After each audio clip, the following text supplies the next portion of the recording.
All right, we are back. Rich, how are we doing on this fine Thursday? Doing good, Duke. How about you? Thursday, February 26th. We got her cranked up, the off season in full effect. Tons of college hoops on tonight, Rich. We got a couple of topics we got to get to, but first, let me tell you about a sponsor, Williams Auto Parts, located down there in Portland.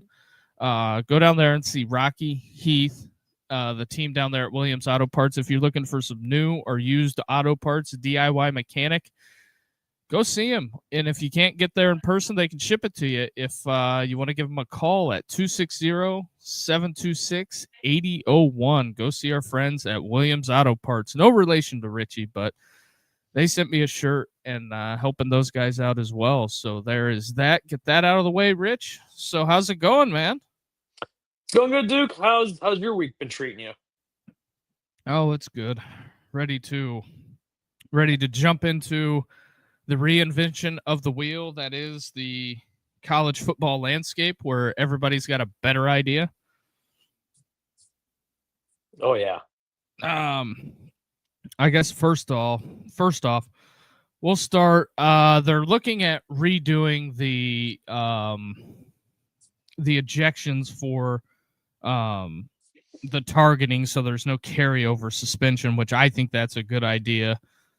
The subcommittee's proposal: a player disqualified for targeting a second time during the season would miss the first half of the next game. A third targeting ejection in the same season would cause the player to miss the entire next game. You in or out on that? I don't know. I'm still a little iffy on the whole targeting thing, Duke. Because we've seen calls where it's not targeting, and they still call it. I That's my feeling. And anymore, it's gearing towards more offense. And when you're coming to break down on a tackle, and let's say an offensive player ducks his head and he's crunching down, kind of like when in the Fiesta Bowl with Ohio State and Clemson. Remember that hit on Trevor Lawrence? yeah, I remember. That's something that can swing a game instantly. Right. And I think they gotta really look into what is targeting and what is not. I guess it brings it back to, we got for so long in the NFL, it ended up to where it turned into what is a catch. You know what I mean? It's very, very. I get it. They want to legislate that type of hit out of the game. I take the stance of whether it's right, wrong, or indifferent. They're the ones that control the rules. When the NFL went to it, that pretty much sunk the ship, in my opinion, regardless. But I think the big thing is that when it comes to that, they're going to have to come up with a comprehensive plan to get it figured out, because if they don't figure it out, it's not going to be good for the sport going forward. If No, that makes no, sense. right. Oh yeah, makes sense. Also, a little side nugget here. The guy, Trace McSorley, heading to go coach for the Buffalo Bills. Wow. Coaching quarterbacks? I'm assuming, but that's just something I seen out there today. Good for him. He's putting his hat in the ring, giving like coaching a good old, shot since the being drafted by the Ravens. That, short lived, unfortunately, but hey. Found a home. Yeah. Guess he's still gonna be doing something that he loves. So yeah, that's shout out Trace McSorley. But next on the docket, the MAC rankings have came out. Starting off at number 13 in the MAC, you have UMass bringing up the rear with it coming off an 0-12 season. I'm just going to go out on a limb and say I'm thinking they're probably hopeful that they win one. So there's kind of that. Coming in at number 12, Rich, the Akron Sit. So, although Joe Moorhead ended up going 5-7 last year, I think that's a step in the right. That's a step in the right direction, at least at Akron. So it makes it tough. Also, currently, the game we got going on right now, Michigan State, Purdue, the Boilers currently leading. We're on Michigan State in this one. Took Michigan State in the points, so we'll see where that shakes out. Coming in at number 11, Eastern Michigan. Coming off a 4-8 year. They lost some guys. Ball State at 10, coming off 4-8. Okay. And then number 9, they got the number 9 ranked team in the MAC. The Golden Flashes, Rich, your alma mater, coming off a 5-7 campaign. Who would have thought? Yeah, who would have thought? Man. I mean, they found their guy. They found their guy in what's his name? Mark Campbell. I believe so. Yeah, I think it's Mark Campbell. Hey, 5-7. That's almost like winning the Super Bowl. They're at least more than 2 wins. Well, I mean, at least they won one. Oh yeah, I mean, I remember it was the last 2 years they maybe won 1 game. Yeah. Yeah, so that's good for the Golden Flashes. Yeah, so also coming in at number 8, Eddie George, 4-8, Bowling Green. A lot of speculation on this Eddie George thing. I would say that I don't know how long he's going to be at Bowling Green, because I think a Big Ten school will come calling. Yeah, because if he wins 8-9 games, I think it's done for, and then Bowling Green's open again. So there's kind of that, and then Sacramento State, first year to the MAC, replacing basically Northern Illinois. I mean, they paid big money to be here in the MAC, so I guess we'll see. They went 7-5 last year, but they also played an FCS schedule. Don't know how much that's going to matter, but they're going to be slugging it out in the Midwest, especially when MACtion starts. Yeah, it's gonna be a tough travel, tough haul coming from go to California in the Midwest, especially in the cold, Duke. Yes. Let's not forget that. It's a big element. Yeah, like you're going to show up at Central Michigan on a Thursday night in November. when it's snowing. Yeah. We see, I mean, there's been some snow games with, Eastern Michigan and Central playing. I mean, I clearly remember, and Western and Central playing. I mean, those matchups, I always look forward to those matchups in November. Mm-hmm. Well, because you have Conference USA on during, I think it's Tuesday nights during October, and then you have MACtion in November on Wednesday, Thursday.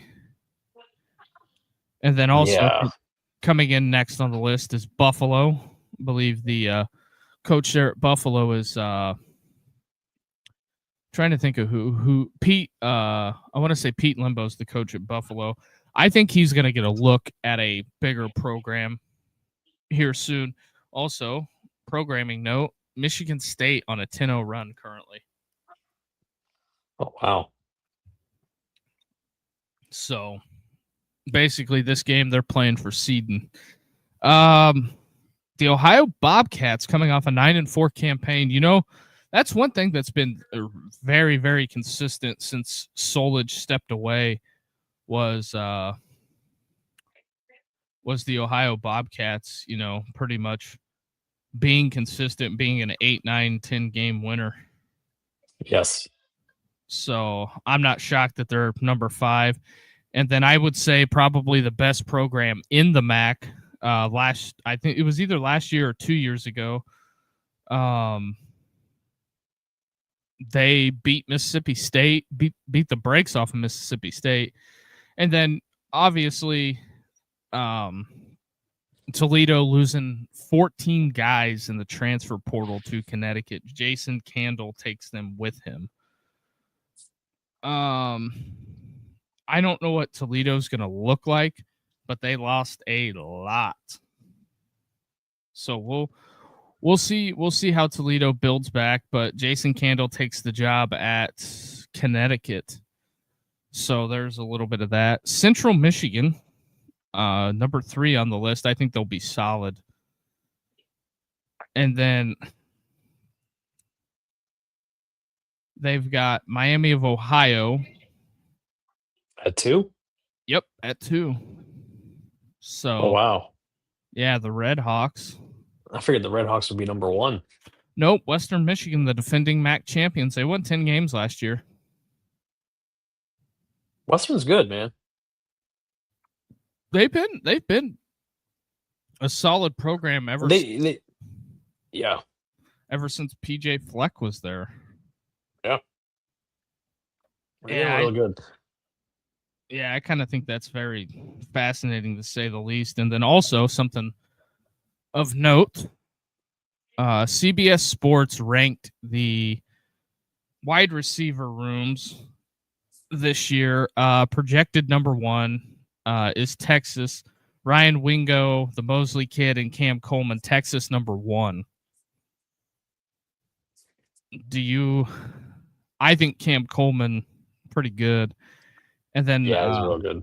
Obviously, Ohio State 2, Jeremiah Smith, Chris Henry Jr., and Brandon Ennis. That's gonna be it's gonna be tough. It's gonna be tough for defenses to try and guard all 3 of those guys. It's gonna get interesting with Arthur Smith. Who did I see? Somebody said something. Was it Vrabel? Yes, it was Mike Vrabel. Vrabel said, Ohio State fans better not be bitching if they don't, if they're not putting up 50 points a game, or if they are, something along those lines. Yeah, let me see if I can find the actual quote. Oh, I can't say that one. There's a meme that I had found. Yeah. Mike Vrabel, the Bucknut posted this. Mike Vrabel discusses Arthur Smith becoming the Ohio State offensive coordinator. I guess for all the Ohio State fans, they'll have somebody to complain to if they don't score 50 points a game like every other Buckeye fan does. I'm going to go out on a limb and say he's not wrong. He is not wrong at all. He's not wrong. I mean, the message boards for Ohio State melt down whenever they punt. So, I mean, what leads you to believe something is? I mean, this is an NCAA 26, people. You got to play smart ball. I mean, I'm just saying. I'm just saying too. I'm like, I agree with you, Duke. Yeah, so Ohio State projected number 2 wideout room. And then in very interesting fashion here, they've got Clemson number 3. And I don't know if it's because it's the logo, if they're going to get the benefit, if Clemson is just surely getting the benefit of the doubt, because, 7-8 years ago, Clemson had the best dudes in the country on the outside. They did. So I guess we'll see how it shakes out, but Clemson Tigers number 3. Oregon comes in at 4, which I don't disagree with that. DeCorian Moore, Jeremiah McClendon, and then Iverson Hooks are their projected starters. I think Oregon's going to be loaded again, but like I've said, for Oregon, 11-1 or undefeated in the regular season, I think they just have to get over that postseason hump before people will take them super serious. Exactly. I mean, the last 2 years, he's what, 23-2? Yeah. His only losses are to Signetti twice and Ryan Day once. So 20-3. I mean, that's pretty good record, but it all comes down to brass tacks when it's playoff mode. Right. Coming in at 5 is Miami. Malachi Tony, obviously the guy leading the way there. They got Darian Mensah coming in and to play Q for him. I I think Miami's going to be right back in the thick of it, Rich. Malachi Tony, one of the best young Well, wideouts. Barcade had over 1,000 yards and seven touchdowns last year for the Canes. What's going to be interesting, Duke, is how well they can mesh with Mensa, going from Carson Beck to Mensa. Yeah, I think that's going to be. I don't know if that's. I think it's going to be a big deal, but I think they'll have enough time to sort through it and work out the kinks. Right. Because I'm sure whenever the Mensa stuff broke, I'm sure he was on the first flight, kind of like Nico was, out of Knoxville or out of Durham, North Carolina, first flight to Miami. That's just kind of how it goes, Rich. They're going to be spending extra time, and especially in Miami, it's not like it's not like Ohio where the weather's crappy. I mean, hey, they got year-round weather they can just continuously throw for hours on hours. And the other thing is that like Ohio State, Julian Sayin held that camp, or it might have been like a collab between Will Howard and Julian Sayin, where they all went out to California with the wide receivers and they had a big throwing sessions out there. So I mean, Riley Leonard did the same thing with the Notre Dame guys in Deuce Night. Right. I think they had held that down at Fairhope, down there somewhere in Fairhope, Alabama. So there's kind of that.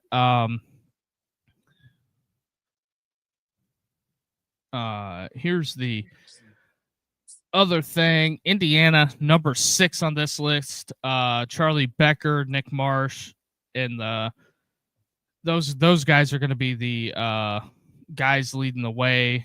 Despite Omar Cooper Jr. and Elijah Surratt, they're going to the NFL. I think Josh Hoover coming in. It's gonna be very. I think the Indiana offense is going to be very interesting this year. So I think that Indiana being 6, they got something to prove. I mean, is that fair? Yeah, I think it's fair. Replacing 2 guys going to the NFL.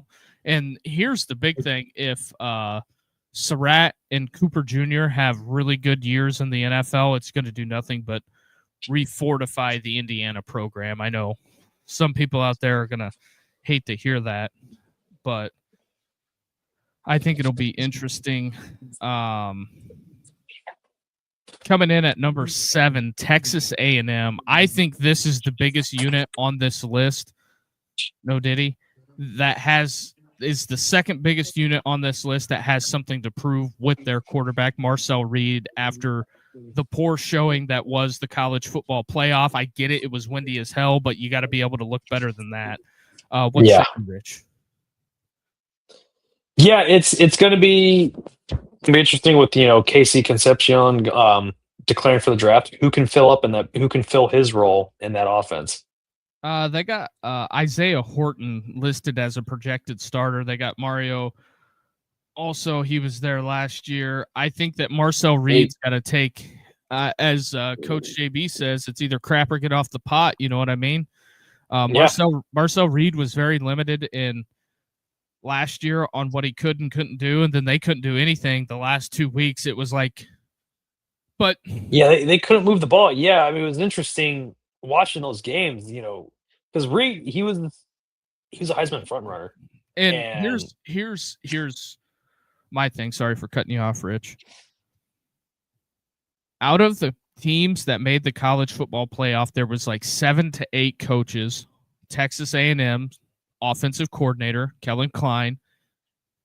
As soon as the playoff was over, he's the head coach at K-State. I'm not demeaning him for that, but I No. think offensive guys got distracted because they were trying to do two jobs. Exactly. And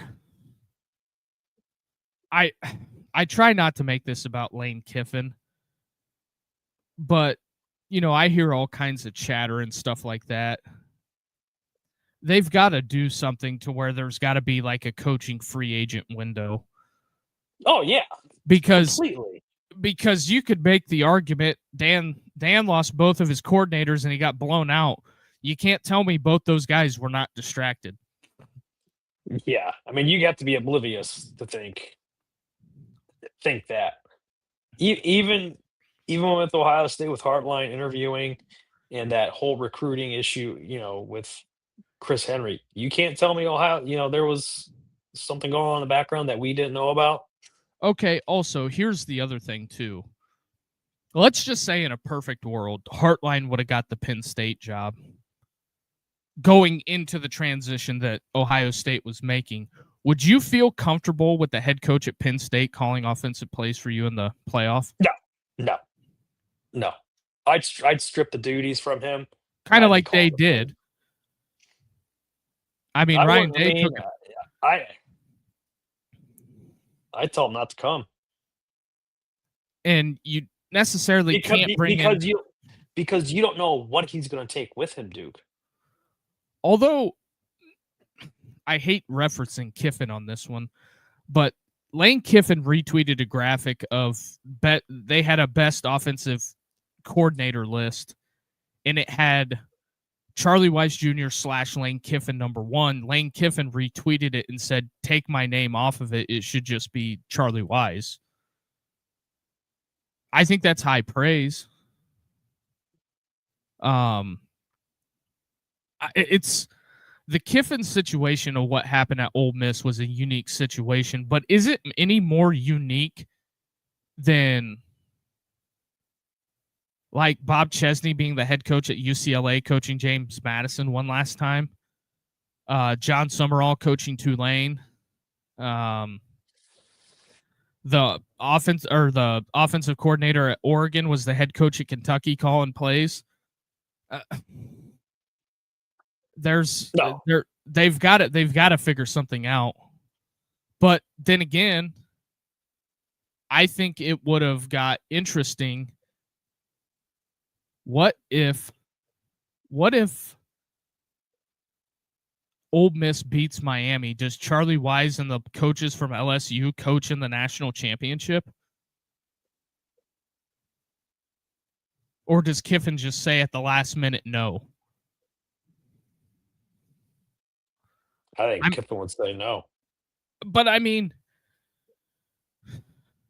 as Kiffin being the head man there, would you feel comfortable telling the coaches on your staff that put a lot of equity into Ole Miss, hey, sorry guys, we just got to let him go on this one? I don't think you can do that. But well, that's just kind of the way it is. Yeah. Also, number 8 on this list, Oklahoma. Oklahoma comes in. Looks like they have a pretty good group coming back. Also, John Mateer. I would have thought Mateer would have more Heisman hype right now, but if you look at the odds, CJ Carr's the odds-on favorite to win the Heisman. See, I haven't seen anything with odds on who could win the Heisman yet, but I'll look at the old FD here and see where they have it.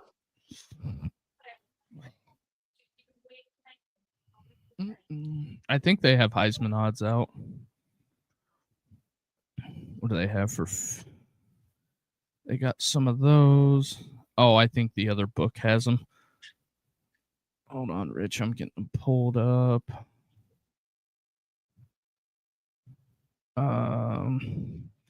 Notre Dame is the odds-on favorite to win the national championship right now. Notre Dame at plus 600, Ohio State plus 675, Texas plus 725, Indiana plus 725, Oregon 750, Georgia 850, LSU plus 1,000, Miami 1,100. Are you on FanDuel? No, I'm on Caesars right now. Oh, you're on Caesar. So Notre Dame's at 650, Ohio State plus 700, Texas plus 700, Indiana plus 750, Oregon 850, Georgia 1,000. That's And interesting. and here's one, Duke. Over under how many wins for Arkansas next year? I looking at it, I bet they have that set at 5.5, right? I haven't looked at it. 4.5. 4.5. Ooh, I talked about that last night. I looked up their schedule. It's going to be tough. It's going to be tough to hit the over for Brian Silverfield in the first half.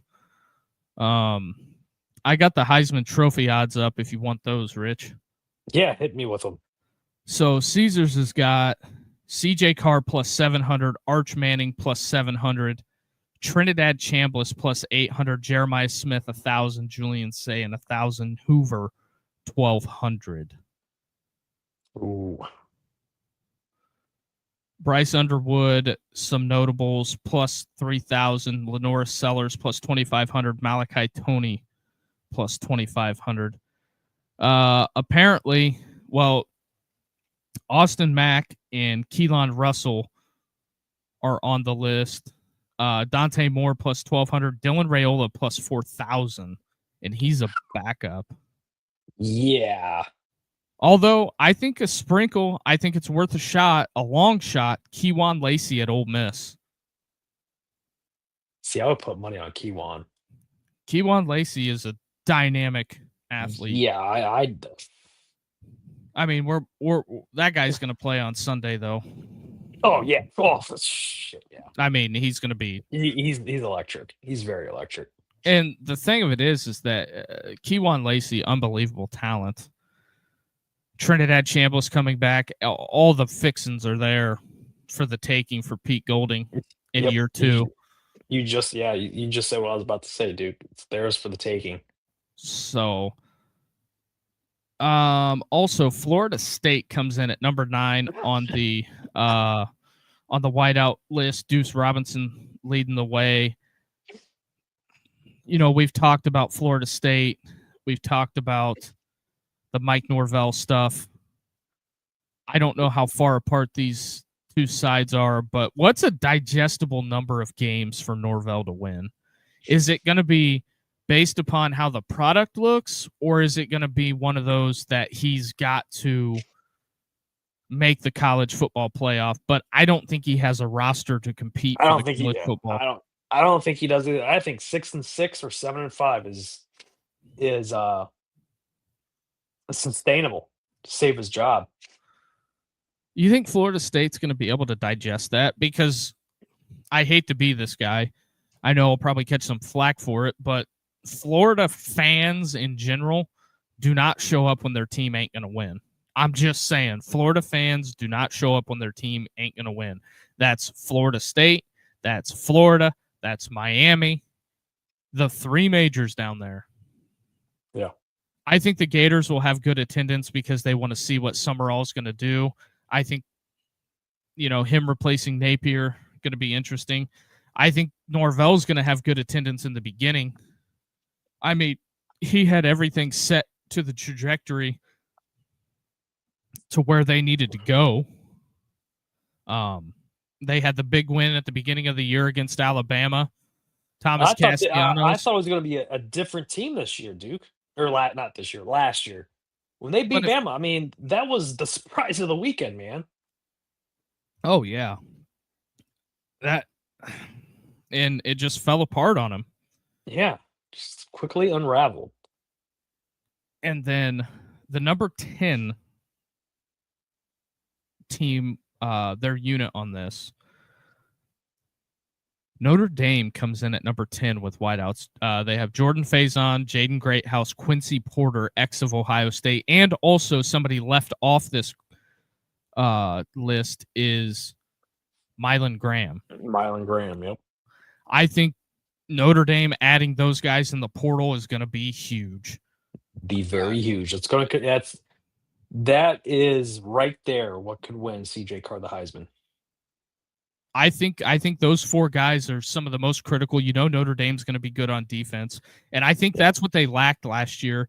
Other than they played two playoff teams right out of the gate. I think Notre Dame could have went on a run last year. Could they have beat Indiana? That I don't know, but Right. at the end of the day, the criteria was the criteria, and for what they had the Ohio, or not the Ohio State, but they had the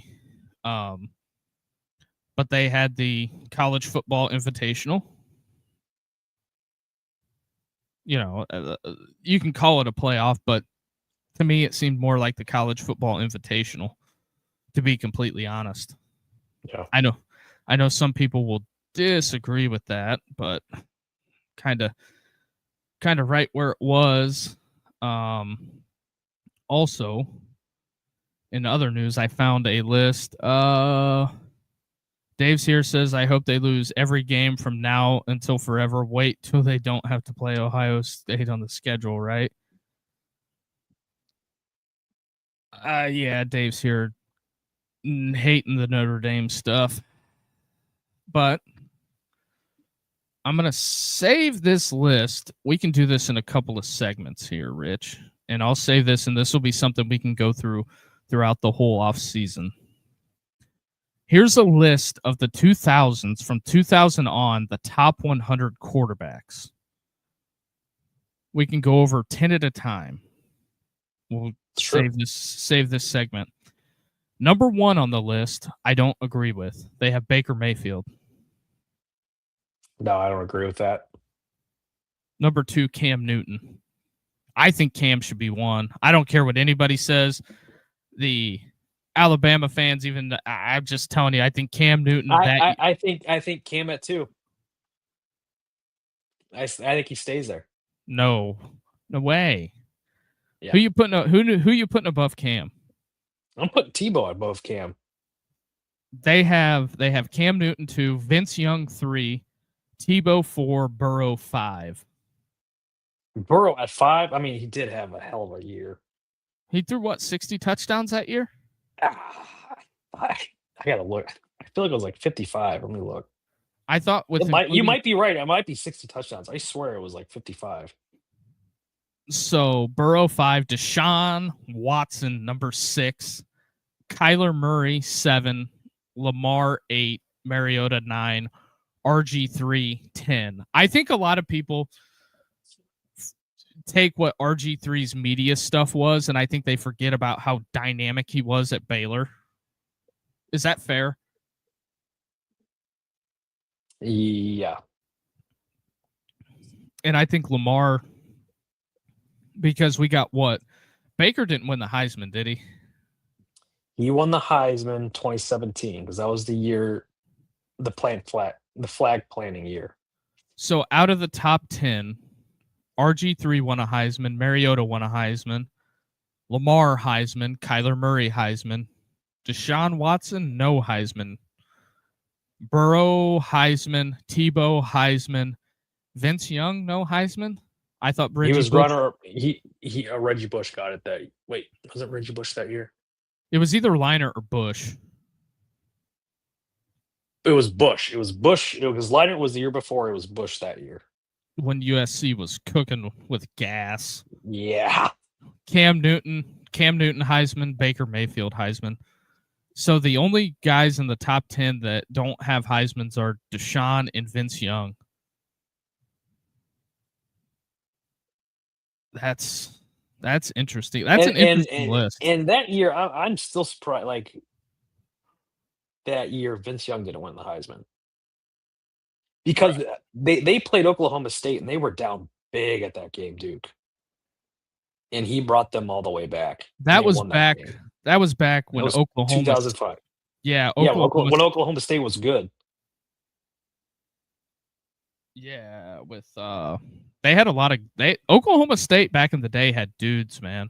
They had Bobby Reed, who was a hell of a quarterback. Yeah. Gundy went on his tirade, his famous tirade.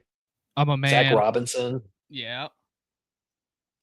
everybody likes to talk about say Brandon Weeden's a good quarterback, but the guy was pushing 30 playing College uh, football. college football. It's like Chris Winkie did when he was at Florida State, and Chris Winkie won the Heisman.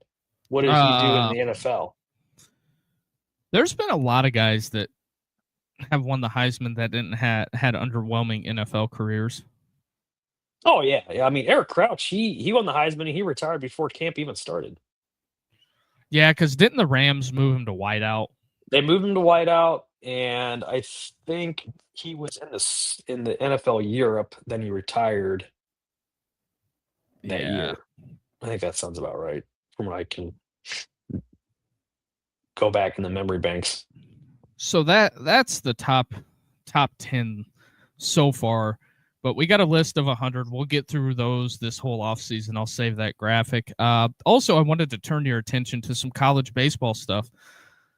Coming into the college baseball season, although LSU lost to McNeese State, they'll be fine. Everybody on Twitter was melting down about that the other night. But ESPN tweeted about college baseball. I think like out of the top 10 teams, like 4 top 10 teams lost. But it's midweek stuff. It'll be okay.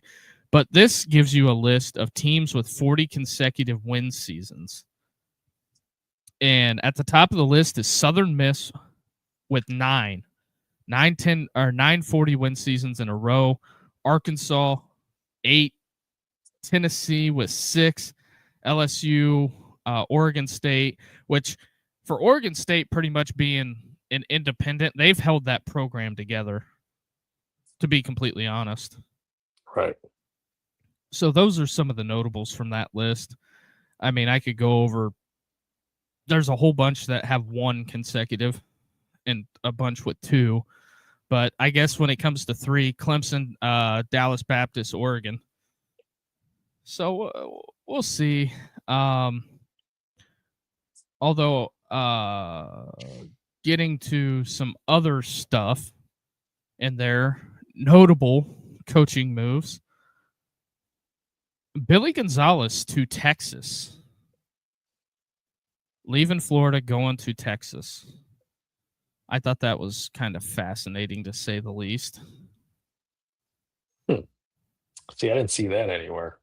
Yeah, I found that found that quite interesting that Billy would make that move, but Did you see that Cincinnati is suing Brendan Sorsby for a $1 million buyout after he transferred to Texas Tech?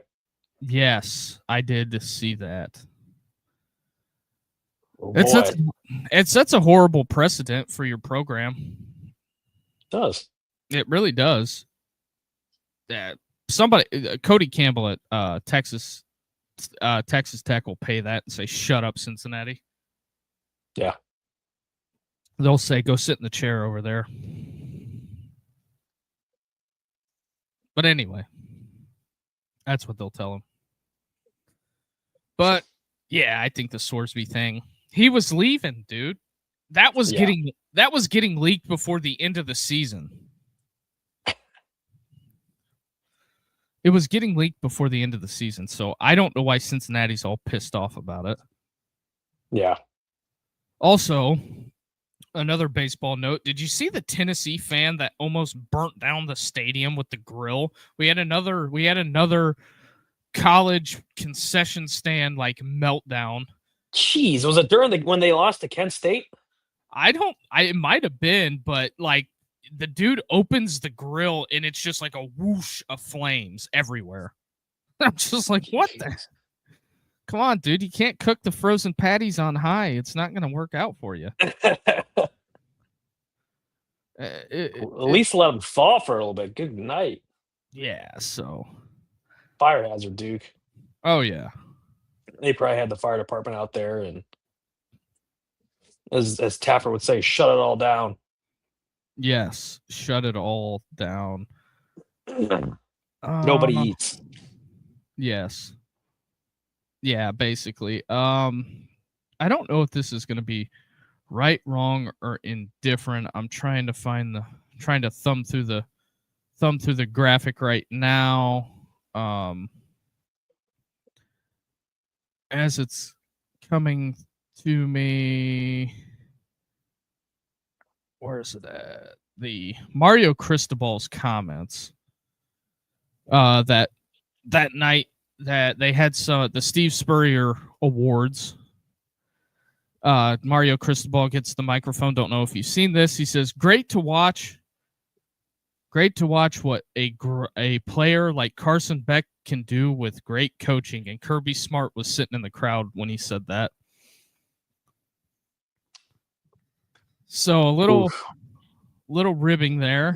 Yeah. And then so when Kirby steps to the microphone, Kirby just faintly says, "Yeah, it is good for Carson, blah, blah, blah, blah, blah. But also, you should probably spend some time with Steve Spurrier because he won more ACC championships at Duke." I know that one cut deep. Damn. Right there. Oh, yeah, that one. That definitely. That was a good zinger. Oh, yeah, that cut deep. And you were asking, Rich, and I found a graphic for this. The best records in the 12-team college football playoff era. And I'll read them verbatim for you. Indiana, number 1, 27-2. 2 losses to Notre Dame and Ohio State. Oregon comes in at second, 26-3. Ohio State, 26-4. Notre Dame, 24-4. BYU, pretty impressive here, 23-4. Georgia on the top rung of the graphic, 23-5. And this is where it kind of gets wonky, to where you're going to be like, huh, that's really their record's that good? Ole Miss, 23-5. Navy, 21-5. Navy's good, man. Miami, 23-6. Same record as Texas. JMU, 21-6. Boise, 21-7. Same record as UNLV. Ohio, notably on this list, 20-7. Same record as SMU. Texas Tech. Iowa State, Illinois, Memphis, and A&M, all with the same records, 19-7. Alabama, 20-8. Same record as Tulane. And then we drop down a little bit farther, go to Arizona State, 19-8. Same record as Army. I get it, the level of competition's different, but that's a lot of winning in them. Anyway, yeah, especially with the service academies. 2-year time frame. And then the bottom rung of this comes out Connecticut, 18-8. Louisville with the same record, 18-8. Missouri, Tennessee, TCU, all with the same record, 18-8. And then Penn State rounds out the I guess the end of it, 20-9. Any shocks by that?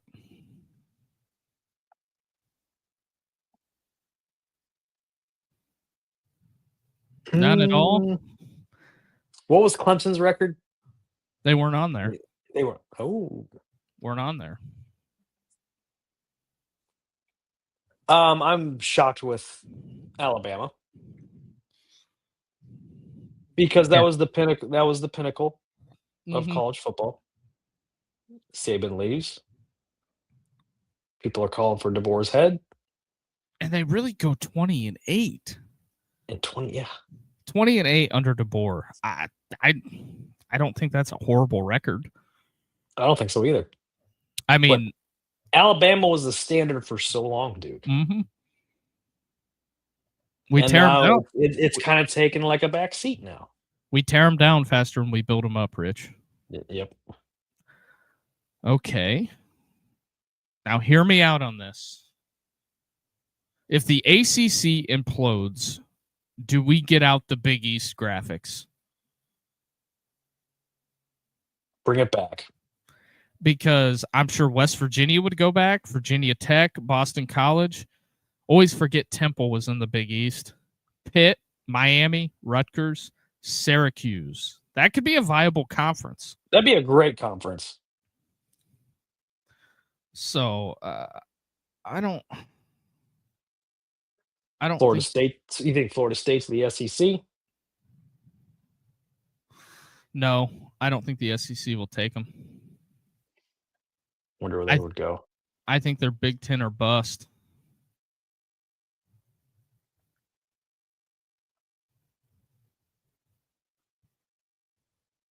Huh. So yeah, I don't think that's a bad option. And then also we'll end it with this: the top scoring defenses in the CFP era. It's the least amount of points. 2011 Alabama leads the way. That was a hell of a year for Alabama. 2011. Would they have 110 points scored on them? Yeah, they averaged 8.5 points a game. Damn. And then 2008 USC, I think that was Pete Carroll's last year. No. Or was 2009 was his last year. No, so second to last year. Yeah. To the 2008 SC 9 points. Ohio State 2025 is in there. 2001 Miami, Georgia 21, Michigan 23. Alabama's on this list 1, 2, 3, 4, 5 times. Dude, Ohio, they had some dogs on those teams. some notable teams that were on this. 98 Ohio State, the Silver Bullets. Yep. But yeah, I thought that was a fascinating graphic on some of those teams. And then 99 Marshall. I think that was when Marshall was in the MAC. Either the MAC or CUSA. When did they join the MAC? I'm trying to think here, dude. I'm really trying to think here on that one. They might have been in CUSA because I don't remember. I remember when Marshall was in the MAC in high school, and this was Because it was the Leftwich year. 01. It was like 2000, 2001, 2002, 2003 were the MAC years from what I remember.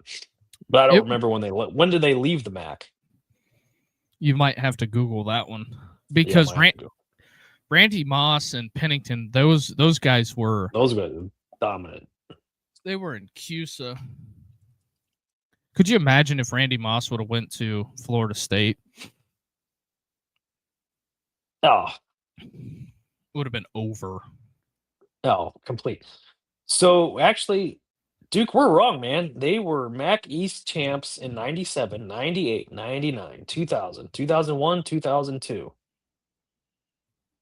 Realistically, I mean, I think the Sun Belt's the best group of 5 conference as a whole from top to bottom. Right. But I think the best group of 5 teams, singular teams, are in the AAC. Yes. Which is Memphis and Tulane. But anyway, Joe Klatt's top 10 head football coaches. Now, this is going to, I think, stir up some drama here, Rich. Joe Klatt has Curt Cignetti 1. I don't disagree with that at all. Has Ryan Day 2, Kirby 3, Dan 4, Marcus 5. Any disagreements there? No, I think he puts Sig at the top. First 2 years, look what he's done, dude. I mean, 27 and 2. I mean, come on. I've never seen anything like that in my life. So go from 3-9, get to the playoffs, and then win the Natty the next year. Yeah, I mean, that's a hell of a rebuild in 2 years. It's like me playing NCAA. Exactly, it's just like building your dynasty on NCAA or your. So, and then the second rung, 6 through 10, Steve Sarkisian, Kyle Whittingham, Kehlani Sitake, Mario Cristobal, Lane Kiffin, number 10. I think here's the thing realistically. If Kiffin wants to shoot up on this list, he's got to make the playoff. I think he's got to win the SEC. He's got to make the playoff and get to the Natty. Is Kyle Whittingham too high because of the last 2 years at Utah? Where was Willingham at? He was at Utah. No. On the rankings. Oh, he's number 7 behind Sark. You know what? Utah has been very competitive since he took over for Urban. Do you think it was more of I'm tired, you guys aren't investing money, and I'm just going to peace out and see what's out there?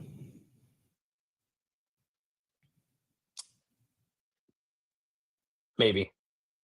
I think that had something to Because, do. yeah, I don't know if Utah has limited resources compared to Michigan.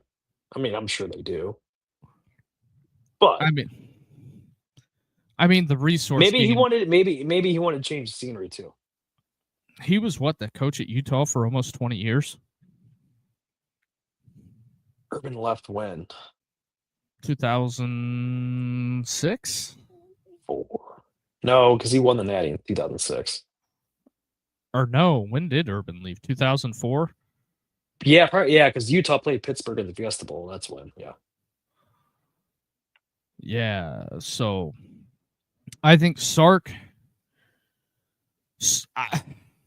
I know people are going to call me crazy, but I think he has to damn near win the whole thing. I think so too for Sark.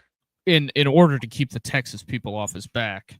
Oh yeah, most definitely, because they were ranked number 1 last year. Preseason, and we all know we all heard the chatter with how Arch Manning is going to win the Heisman from somebody at ESPN. Are they going to? Is Texas going to be preseason number 1 again? I wouldn't be shocked. Because I would say it's going to be. I wouldn't be shocked, Duke. I would think out of the coaches on this list, I think you're going to have Texas. I think it'll be Texas and Ohio State 1 and 2 again. Maybe Georgia 2. Personally, for me, if I don't want Ohio State number 2. Get him to 5. That's what I want. I'm just being realistic. Will Indiana be ranked out of the top 10 to start the year? I think they will. They should be number 2. Or at least number 1. I think Notre Dame defending champs. I mean, if you win the Natty, you got to be number 1 regardless. Yeah, I think Notre Dame's going to be high on the list too. Like I could see Notre Dame being like 6. Yeah. I could see that. Yeah, Spiro posted that article. He's having some fun with it. I'm not getting into that on the podcast. Just not happening. That's how you get canceled. But Justin Spiro posted an article about some of the goings on at Michigan football. Feel free to read it if you would like. Oh, man. Very, very interesting, to say the least. But yeah, I think that Joel Klatt list is fascinating. And for Monday, I'll tease the next 10 names for you, and we'll discuss them at some point throughout the segment. Trevor Lawrence at 11, Colt McCoy 12, Johnny Manziel 13, Fernando Mendoza 14, Kellen Moore 15, Sam Bradford, Bradford 15. 16, Jameis. Oh, Jesus. Really? Matt Leinart, Andrew Luck, Jaden Daniels. Oh, I'm already hating this list. That's the next. I'm already hating this list, Duke. Because I just, judging by your tone, I know that you're not fans of the guys that I just named off. At least 2 of them. Yeah. Also, did Mark Pope got a $25,000 fine for that outburst he had after the Auburn game. He was issued a public reprimand and a fine for $25,000 by the SEC for post-game conduct and comments after the Auburn loss a couple of days ago. He said he got screwed. Apparently, the SEC doesn't like that.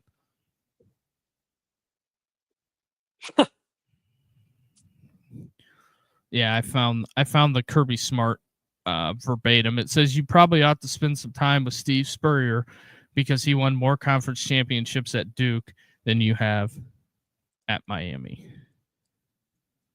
Ooh, that's rough. That's a rough go of it there, Rich. Yeah. Very, very rough one. Yeah, I'll have to see what we got rolling for tomorrow. I think I don't know, I might open the phone lines if I can get some stuff done and handled early, but also the Rivals 27 class blue chips committed. Do you have any idea who leads the way on this one? Indiana. Oh, Texas A&M, 9 blue chips recruits. Followed by Oklahoma with 8, Ohio State at 7, Notre Dame with 6, in Louisville, in Texas Tech tied with 4. That's scary business, Rich. Yeah, it is. So I think something's got to give there. I think we'll have. Oh man, X killing me. We'll have some stuff going on this weekend as well, and then also the Tulane baseball fits were immaculate for Mardi Gras. They were vest style. It had the teal, green, purple numbers, white base with the stripes around the waist. Green, purple, gold. Pretty good looking fits there for Tulane. I will say that they do it right there. Also, the scouting combine, are quarterbacks tomorrow or are they Saturday? Let me look here. Because something tells me it'll be Saturday because it's the weekend. They can focus more on the quarterbacks. But let me double check here, dude. Because the quarterbacks throwing is the made for TV product. Oh, of course, yeah.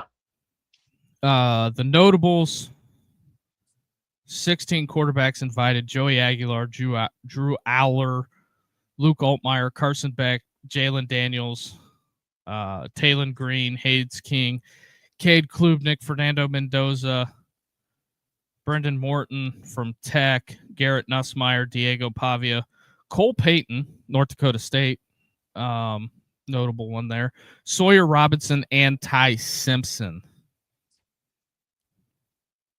So tomorrow from 3 to 8 is the DBs and tight ends, quarterbacks, wideouts, tailbacks, 1 to 8 on Saturday, which I was right, and O linemen on Sunday from 1 to 5. Yeah, that's made for TV right there. Oh yeah, yeah. I don't know. Is Mendoza throwing? I heard he wasn't. He probably won't. Very interesting stuff to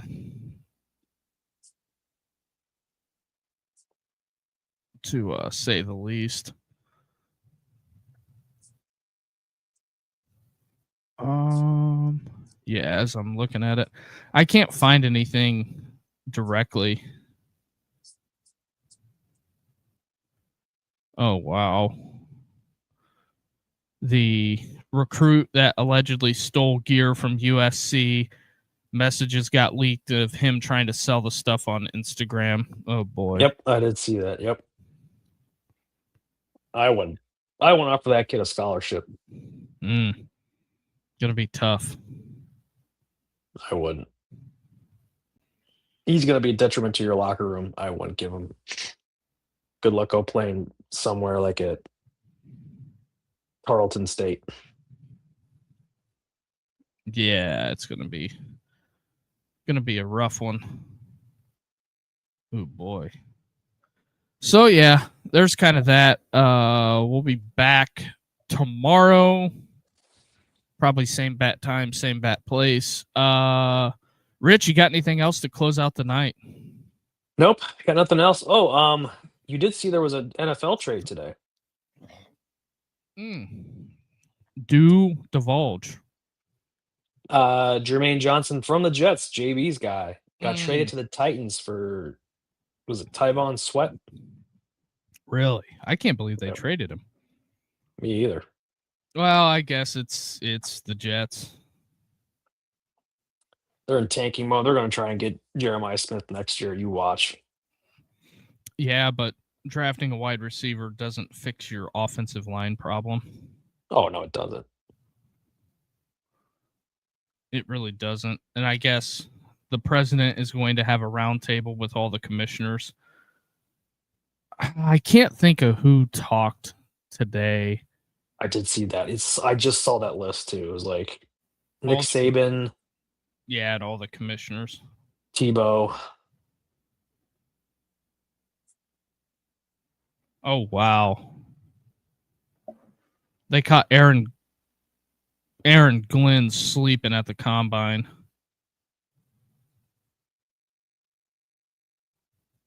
Oh, that's not that's not a good look. No. I saw it. I saw it live. Oh wow. But there was somebody had a video today for they were talking about unionization of college athletes with the CBA, and they basically said that the conferences would have to negotiate the CBA for each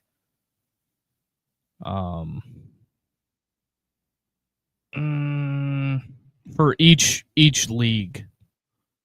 The league would have to broker the deal. So I don't know how that's going to work because the revenue ain't the same in every league. Nope.